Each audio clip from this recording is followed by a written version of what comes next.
এই বাচ্চারা দেখ আমাদের মাথার উপরে কতগুলো আলু, নে তোরা এক এক করে সবগুলো আলু খেয়ে নে। নিমকি আপু একটা গাছ উঠিয়ে দেখি গাছের মধ্যে কত আলু হয়েছে।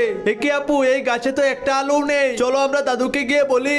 এই মন্টু নিমকি, আমার মনে হয় এই ফসলের জমির নিচে কোনো কিছুর বাসা রয়েছে। দাঁড়া আমি গর্ত করে দেখছি নিচে কি রয়েছে। দাদু দাঁড়াও, আমি ভেতরে গিয়ে দেখছি কোন চোরটা আমাদের আলুগুলো চুরি করে নিচ্ছিল।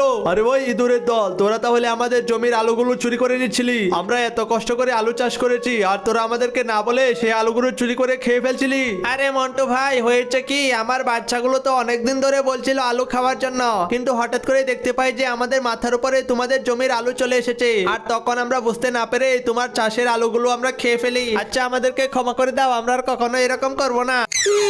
একই কালো রং পেন্সিল, তুমি ঘরের সামনে বসে কান্না করছো কেন?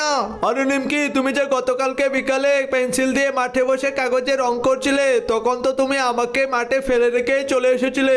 তারপর যখন বৃষ্টি হচ্ছিল তখন তো আমি সেই বৃষ্টিতে ভিজি, এমনকি ঘরের সামনে এসে তোমাকে অনেক ডাকাডাকি করছিলাম, কিন্তু তুমি তো আমার কথা শুনতেই পাওনি। আর এখন তো আমার শরীরে জ্বরও উঠে গিয়েছে, ঘরে ঢুকতে না পেরে তখন তো আমি বাইরে বসে কান্না শুরু করেছি।